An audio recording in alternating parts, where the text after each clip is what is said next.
What's up? What's up? Is my mic on? Hello? Hello, hello. Hello? Can you hear me? Cheers. Testing 1 2.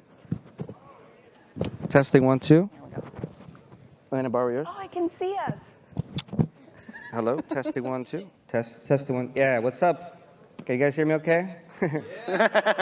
Cool. So this is the mempools panel. My name is Wiz. I'm the co-founder of the mempool open source project and operator of the mempool.space block explorer website. And this is the mempool panel where we're going to bore you guys to death. We'll blab on for hours about the mempool. These are some really cool shadowy supercoder cypherpunk people we're very fortunate to have here today. Why don't you introduce yourself? Yeah, thanks. My name is Sergey Kotler. I'm the founder and CEO of Bitrefill. Many of you probably know what we do. We let you buy anything you want with. Cool. I think I'm okay. My name's Gloria. I work on Bitcoin Core, mostly in the mempool code base and surrounding areas such as mempool validation, transaction relay, and mining. When I say, as a preface, when I say the mempool, people often on Twitter say I don't know what I'm talking about. I mean the mempool as in the code base area, just to say. And I'm founded by Brink, which is a nonprofit dedicated to Bitcoin research and development. Hi, I'm Murch. When I talk about the mempool, I mean the transactions that are unconfirmed and are shared between all the different nodes that run and have their own unique perspective on the mempool, which just overlaps largely. So the mempool is an abstract concept that just treats this overlap. And I used to stare a lot more at the mempool when I was at BitGo as a backend coins team member, because we had so many customers that would get stuck transactions or just needed advice when and how they should send their transactions. Now I'm at Chaincode Labs, and well, I'm still interested in mempool, and yeah, I sometimes do the mempool weather report. Yeah, we love those mempool weather reports from Merch. You haven't done any in a while though. Maybe if we ask real nice, he'll do one for us today. But let's start with the basics. Sergey, do you want to just break it down for everyone who's not already familiar? What is a mempool? Why do Bitcoin nodes have them? How do they work? Why are we so interested in the mempools? So there's a lot there. I mean, the basic thing is that when you send a Bitcoin transaction, it doesn't go right into a block, right? Where does it go? It goes into the mempool. So the mempool is the pool of transactions that are waiting to be confirmed into a block. So a Bitcoin node will receive a transaction. It will check if it's valid, put it in the mempool, Gloria will elaborate on this stuff, and it will pass it around to all the other Bitcoin nodes that it knows of. So there's each has its own perspective, but there's also some level of shared knowledge of what are the transactions that are waiting to be confirmed. And so, I mean, from my perspective as CEO, technical CEO of a company that makes many Bitcoin transactions and have customers making Bitcoin transactions to us, especially back in 2017, when the transaction fees were really high, it became, I mean, really financially important, because we were spending thousands and tens of thousands, even on dollars, on transaction fees almost on a daily basis. And so it created a strong incentive to keep an eye, right? Because the most important thing is that the mempool is sorted by the fee rate, right? So that transaction that has a higher transaction fee will be sorted higher, and it's going to be prioritized first by the miners, which are then working based on financial incentives, right? But then it becomes important to to set a fee that is just high enough. No, but not too high, because then you're wasting money, right? But not too low, because then the transaction is not going to go through, maybe ever, or maybe in a long time, right? And so fine-tuning that is super important. And I mean, this is something that's gotten infinitely better in the past years. But that's kind of how my interest got sparked into it. And I still do as a habit, even though the mempool isn't as crazy as it used to be. I still watch it all. I was showing the people. I have it on my phone, yeah, you know, in my Safari. Yeah, just to keep an eye on, like, because you can see, you know, you can see a lot of stuff in the mempool of like what is going on, who's making the transactions, what are they doing, where are they going, you know, you learn a lot of stuff from watching it. I think it's Yeah, fun. that's a good way to put it. It's kind of like the transaction queue of the Bitcoin network, where whenever you use Bitcoin, it just goes into there first, and it's this very interesting area to monitor and visualize, right? But one thing you mentioned that was really interesting is how high the transactions fees got last year. Actually, this is a good question for Merch. And maybe I think we have a slide for this, the history of the last year. Could you guys show that first slide? It's basically the mempool chart of the last 3 years. Merch, do you want to give us your nice weather report? What's going on in this chart? Well, more of an historical weather overview. So in the last year, we had the interesting situation that from mid-December, 15th of December until 2nd of June, the mempool never fully cleared. So there was always at least one block worth of transactions waiting to be confirmed. And for some time of that, even the default mempool limit overflowed. I think we are going to touch on that a little later, maybe. And so the colors that you see here, hopefully, yes. So the lowest bar is, you see color bands here, right? And the color bands are fee rates, and the size of the bands indicate how much data is waiting to be included in blocks. So at the bottom, you have this pinkish tone there. That's just over default min relay fee, which is 1 Satoshi per V byte of transaction data. And then I think yellow goes up to like 30, 40, or even 100. Well, Yeah. yeah, 100. So generally, the mempool is just a visualization, or this chart we're looking at here is a visualization of the waiting queue of payment promises to be turned into payments by being included in blocks. Yeah, it was pretty crazy last year. I think it was around December of, I guess, 2020 when we saw the fees start to rise and the mempool was just congested all the time until about the Miami conference last year, right? Was right around when it emptied out. And during that whole time, it was just totally congested. And sometimes you pay like as much as like 300 sats per V byte just to get into the next block, like $20 US just to do an ordinary Bitcoin transaction. It was really a unique time in Bitcoin's history, I think. We hadn't really seen that kind of sustained fee market really before. And just to point out, sorry, there's a common expression, there is no the mempool. And likewise, this chart that you are seeing is not a canonical view of like the mempool of the Bitcoin network, right? This is just Wiz's node, which happens to have a very large max mempool size. But I don't know if you guys can still see. Oh, if you could bring up the chart again, sorry. I think it goes up to like 400, it goes up to like 200 million virtual bytes, but actually the default mempool size is 300 megabytes, and a lot of that is taken up by metadata, 75% in fact. So most mempools, like ordinary non-Wiz nodes and not mining nodes on the network, are only keeping up to like 75 million virtual bytes worth of transactions. So they actually wouldn't even see the peak of those mountains. But of course, actually, they're keeping the top section of the fee rate, not the bottom. Yeah, and right? I think we have a slide of what that looks like. Can you go to the next one to see what a normal node's mempool looked like last year? Yeah, this is it. Yeah. Corey, you want to walk us through what we're looking at here? Yeah, so in April or so, right, they're purging all of the, so okay, Sergey mentioned that we sort the mempool in transactions based on their fee rate, right? And I guess the first thing I probably want to mention is individual fee rate is not what matters. Ancestor package fee rate is what matters. So in Bitcoin, we have a unique transaction structure where it's made of inputs and outputs, right? We all know what the UTXO-based structure is.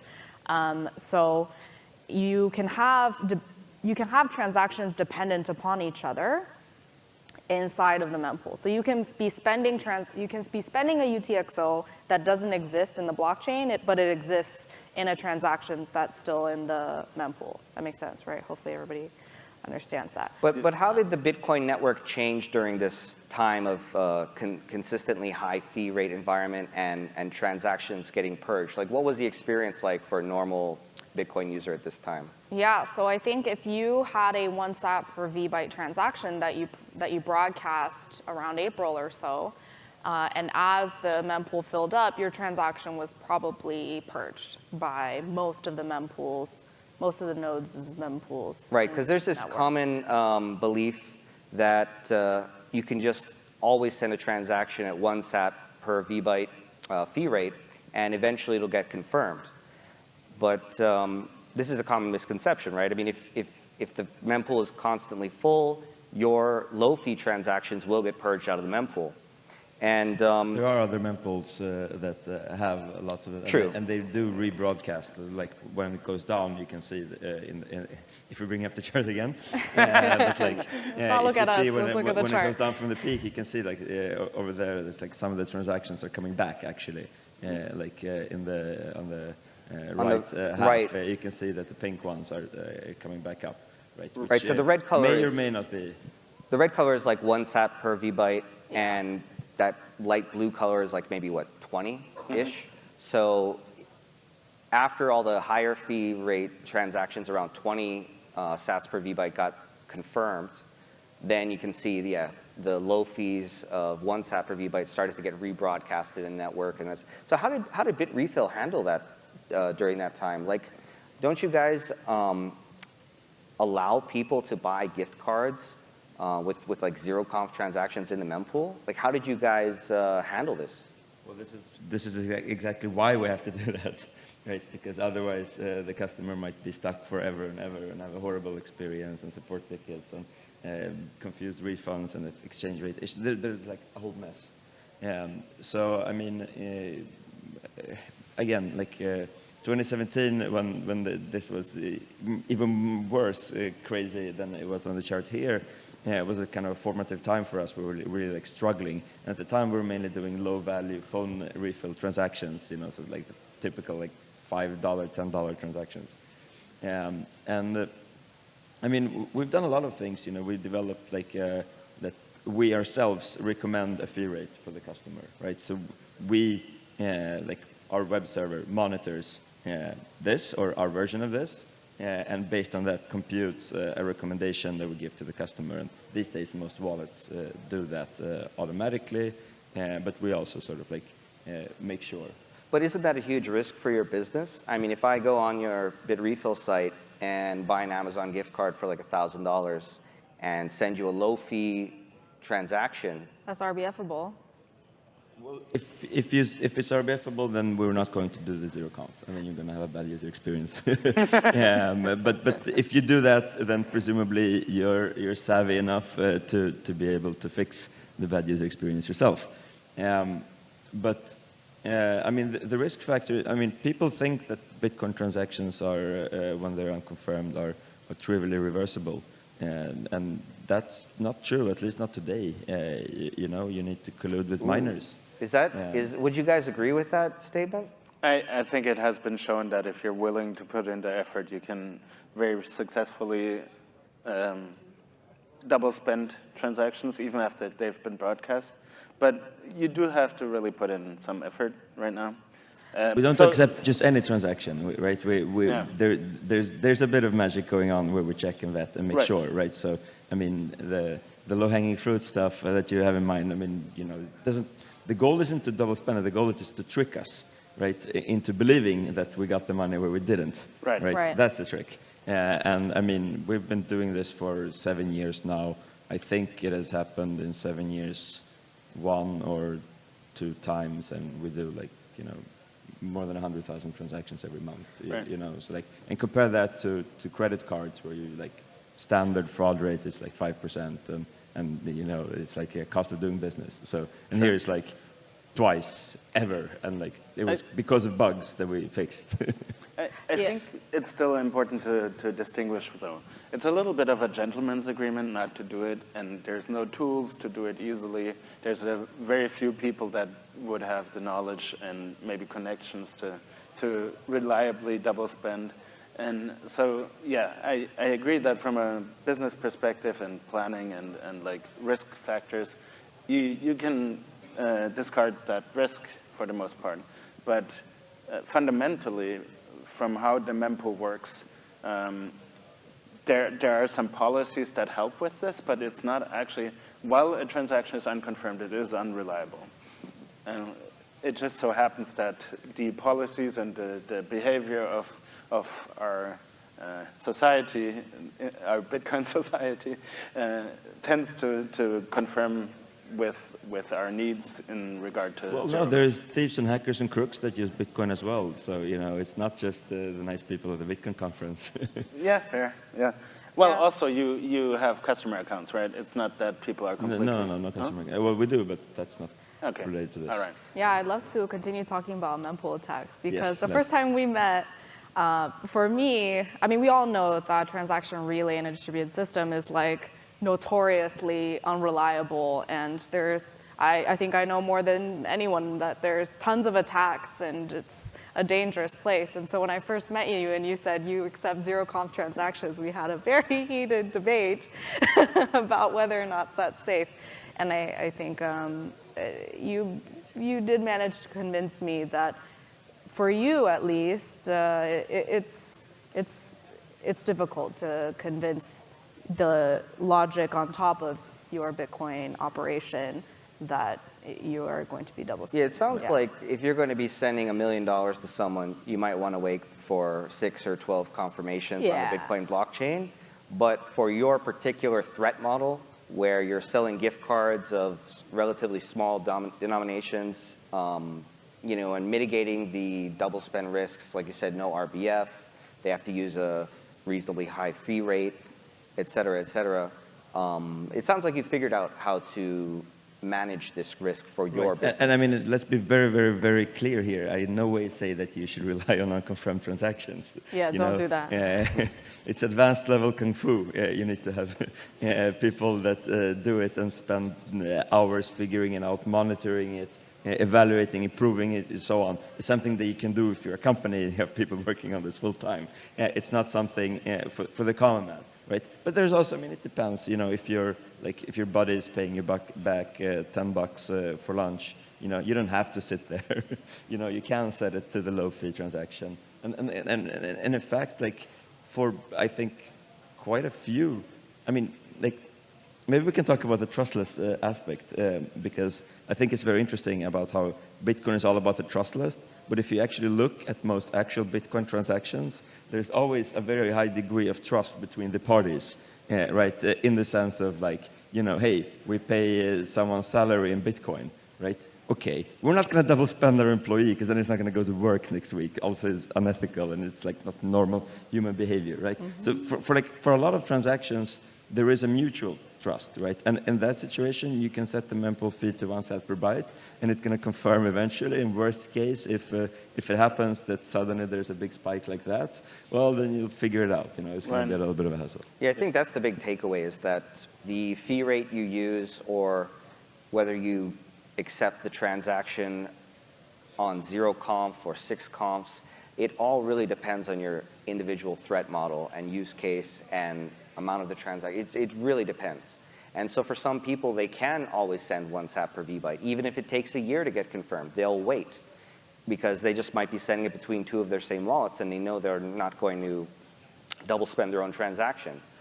But if I want to say, hey, let's buy $1 million worth of gift cards, I'm pretty sure you won't accept the 0conf for that, right? But what about layer 2 networks?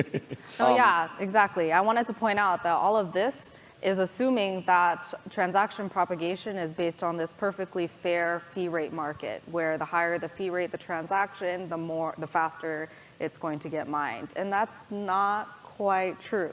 Right, so how does that apply to like Lightning, for example? If I have a Lightning node and I have to force close a channel, how do the fees work with that?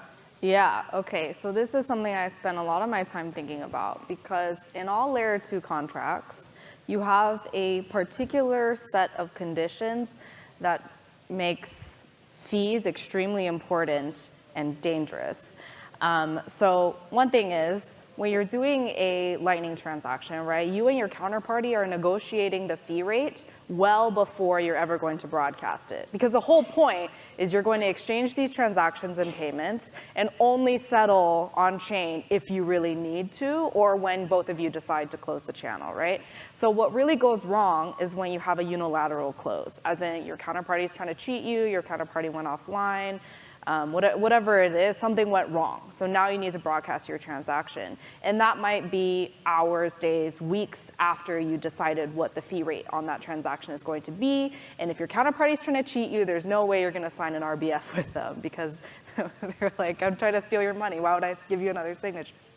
And so that combination makes it quite dangerous. So for example, if we go back to the second slide, where the fee rate, the minimum fee rate of the mempool went from like 1 sat per vbyte to like 20 sats per vbyte.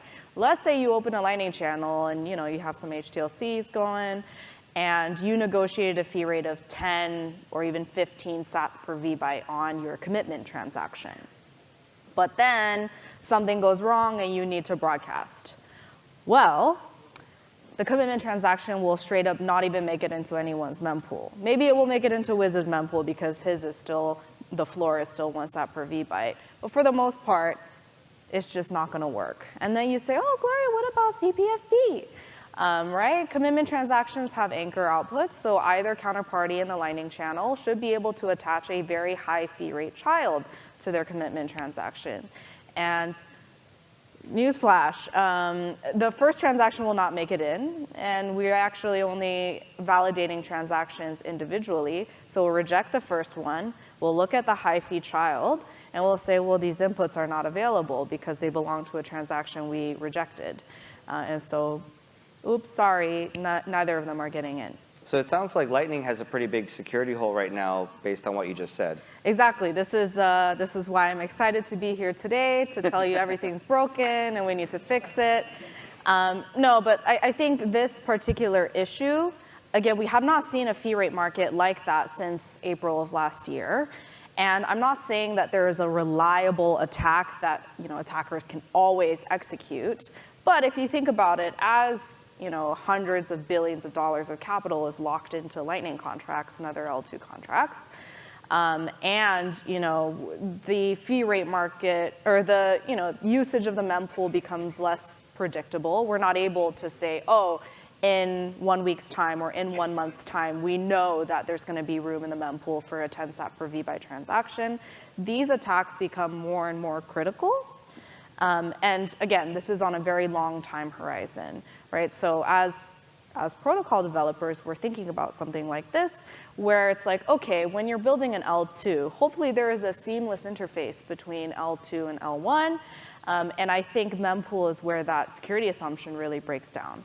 Because to put it simply, Lightning and all other L2 protocols have a security assumption that you will always be able to mitigate counterparty risk by broadcasting something on chain to revoke their funds or to get your justice transaction in. And that assumption is not always true. It's not always false, okay, not to scare everyone.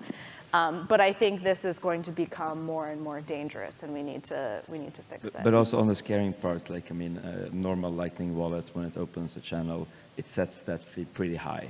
Right? Yes. So it sets it to a level such that it's relatively unthinkable, even if 2017 were to happen again, that it wouldn't even make it into people's mempools. It's definitely. I mean, you can imagine it happening, but it's like. It's unlikely, Yeah. So essentially all the unilateral closes overpay heavily because they cannot, maybe to pick up your point from earlier, the only thing that has propagation guarantees in Bitcoin is blocks.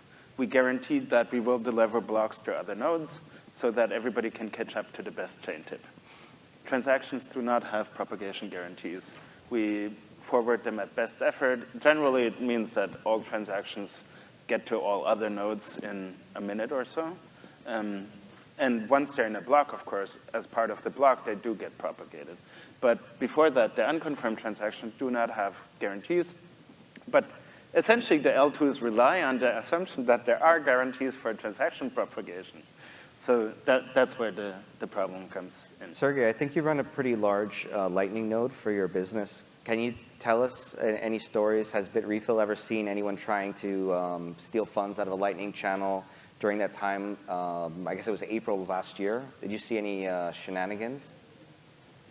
Probably not. No, we've had shenanigans, but they're like someone made a mistake and accidentally, you know, their wallet started doing stuff, and so our things slapped them and so on. And then the person reached out and said, "Hey, I fucked up. You know, you gotta help me out," and we help out. But I think it's also like important to keep in mind again, like we talked about, that like a financial transaction has a level of trust, right? So, for example, at Bitrefill, like our biggest channels are going to be with other companies, right? True. So we'll have a big channel or multiple channels with Strike or Bitfinex, Blue Wallet, Asank, and so on, right?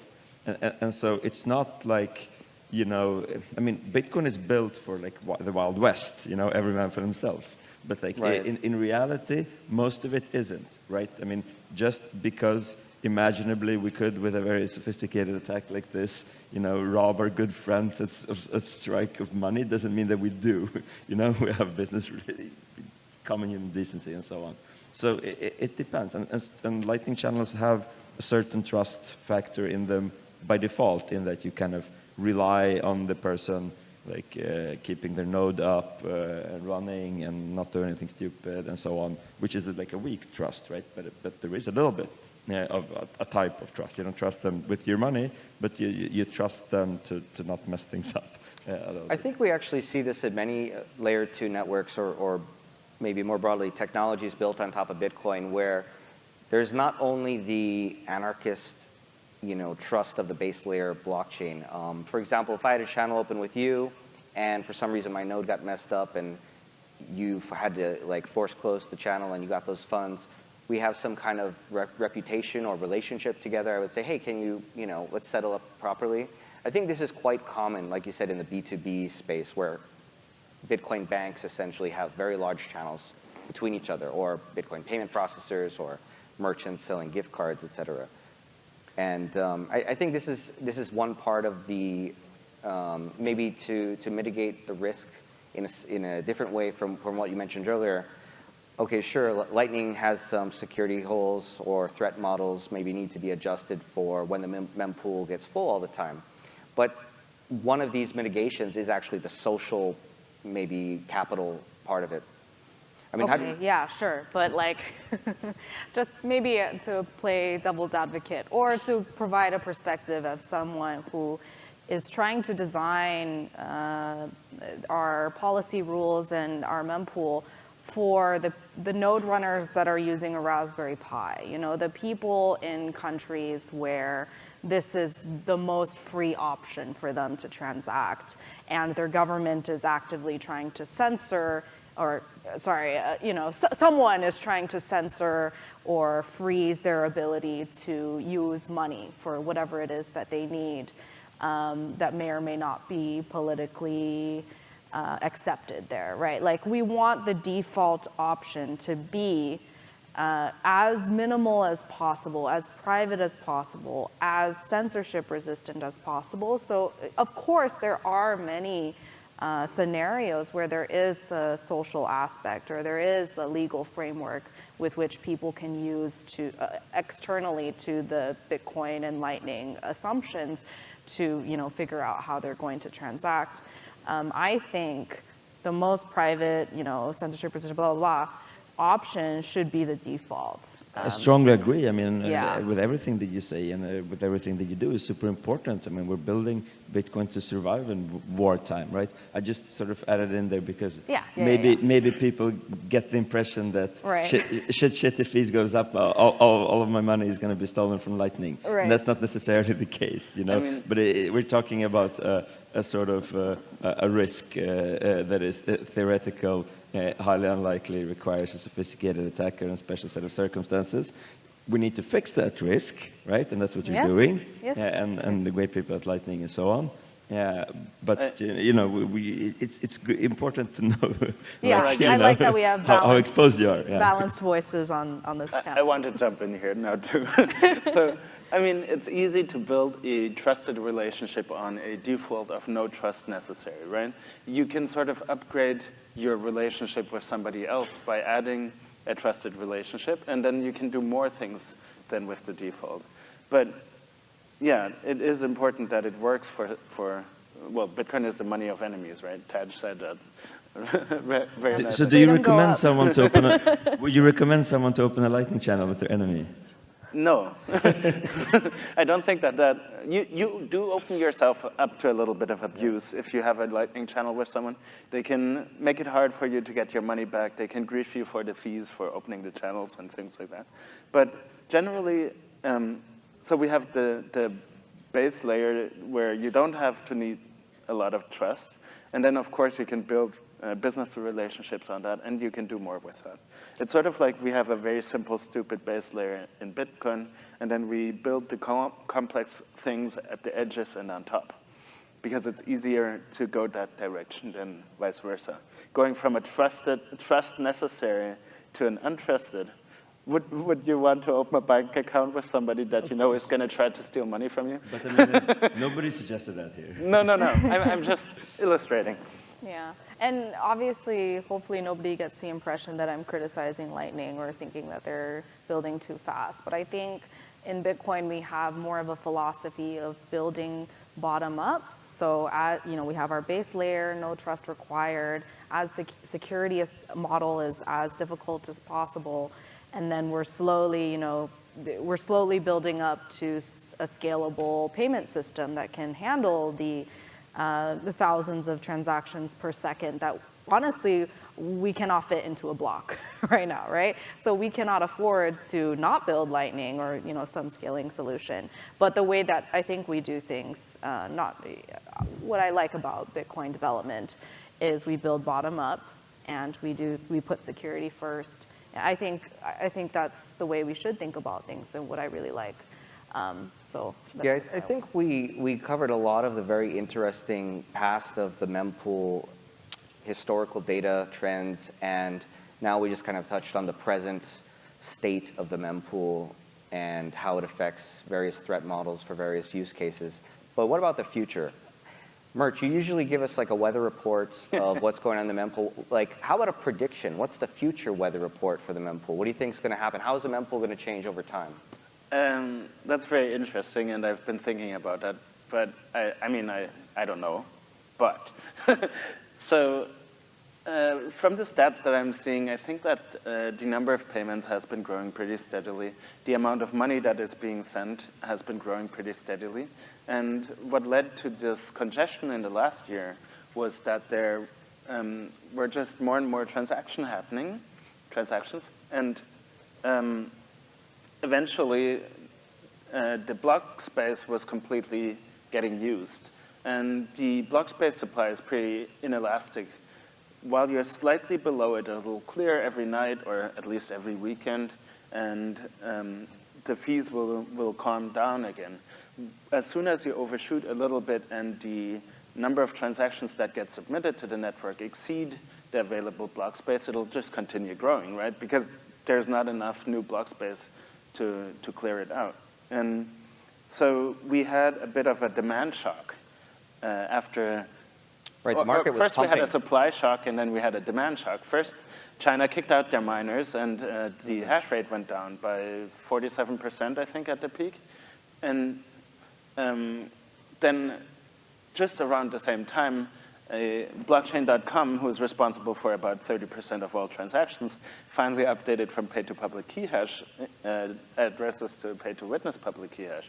So the inputs went from 148 bytes to 68 V-bytes on each input. So they were less than half the size. And suddenly this being slightly over the block space demand went to, oh, we're like at 90-ish% of the block space being used, and fees dropped through the floor. And then the hash rate regenerated maybe even faster than some people expected. Some people were like, it'll take a year for all these companies to resettle. And no, they were heavily incentivized to get those miners as soon as possible. So blocks were coming faster and transactions were smaller, at least, blockchain.com's.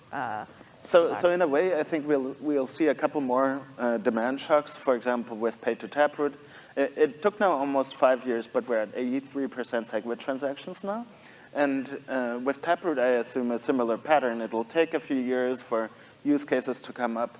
But then especially for multisig will be a lot cheaper to do with key path spends on pay-to-taproot.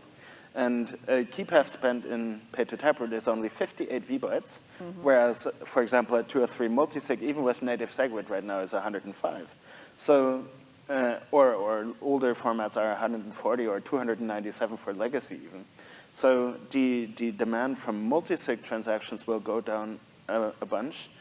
And then Lightning is actually maturing maybe a little quicker than so for example, Rusty said, building Lightning will be a 20-year effort.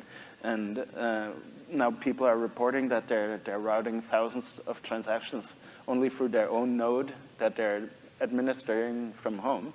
So I think that the smaller payments will be pushed out to the payment layer, to Lightning. The multisig transactions will move to these more efficient formats. So for the middle term, probably block space will remain relatively abundant. But we will, if payments continue to grow, and I mean, conferences certainly seem to grow, then we will always have some demand. And what last year showed, I think, is that transacting on Bitcoin is valuable enough for a lot of people that they were willing to pay significant fees. And we have at least 2 more halvings or so until the subsidy is going to start to be really small. It sounds like a typical free market economy where you have limited supply or I guess maybe a variable supply and a variable demand. And if the demand ever exceeds the supply, then sure, the prices go up. This is just basic economics. But will we ever see a time where the demand constantly exceeds the supply and the mempool is just constantly full and transactions are getting priced out essentially? Well, one thing I want to add, sorry to steal a bit, is demand is not just comprised of how many people are using Bitcoin to send money, right? And this goes further than just like, oh, some of it's happening on Lightning, which we don't see on chain, or a lot of it is happening on Lightning actually. And as you alluded to, there's plenty of ways that wallet developers can save users money simply by making smaller transactions. There are so many advancements, at least that I know, that exist in the Bitcoin Core wallet and can be used to save users money. And in the enterprise world as well, to batch payments or fee bump in a more smart way. Shout out to Cardcoins for doing batched RBF payments. That save users money. So like, I don't think block space or like demand for block space necessarily shows you how many people are transacting with Bitcoin. That's my main point. Because I think when people see empty blocks or when they see like an empty mempool, they're like, oh, nobody's using Bitcoin. And that's just not true. Right. But also to elaborate on that is that, again, when block space is cheap, people will use it. When it's very, very expensive, people feel pain and they try to solve it in different ways, right? And we talked about that. There's time. Ton of optimizations, and I mean, we've seen massive improvements in optimizations in the mempool over the past 4 years. from, I mean, it was originally interesting because it was so hilariously bad, right? And now nobody's doing any hilariously bad stuff. It right? was funny, right? How batch transactions were sort of starting mid-2017. And then after that huge spike in 2017, a lot of people very quickly started rolling that out, right? Right, and that's of course because users are heavily incentivized to optimize their use of Bitcoin's blockchain space, right? Once those fees spike up, yeah, let's prioritize that SegWit implementation, right? Or let's move our low value transactions to layer 2s. And that's when we saw a huge Lightning adoption too, right? But so that's and so there's a upwards pressure, which is Bitcoin is growing and there is more of everything, right? But there are downwards pressures, there are optimizations, there's other solutions, you know. Someone might say, hey, but you know what, we can actually solve this particular thing in a centralized way and it moves off of there. There's a lot of different ways of achieving, you know, the same goal, right? And so when the price is high, that creates an incentive for someone to rethink of it. I mean, I've always expected there to be a Bitcoin payment service provider at some point that just like takes Bitcoin here, completely centralized, like takes some Bitcoin here, sends some Bitcoin there, and just does it all on chain. But it still hasn't happened.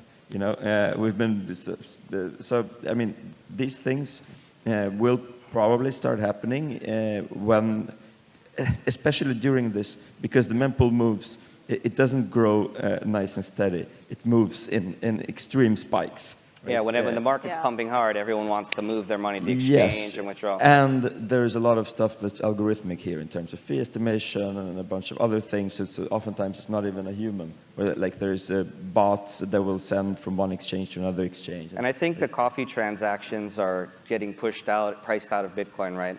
And that's like the future of Bitcoin is that we migrate to this multi-layer ecosystem where sometimes you use Lightning or Liquid or some custodial service, right?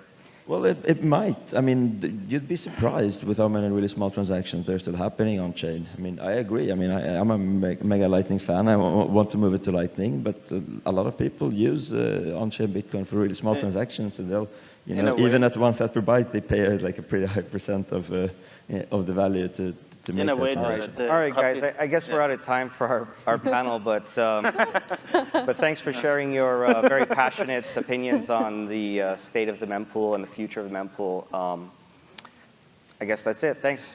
Thank you, and glory to Ukraine. Thank you.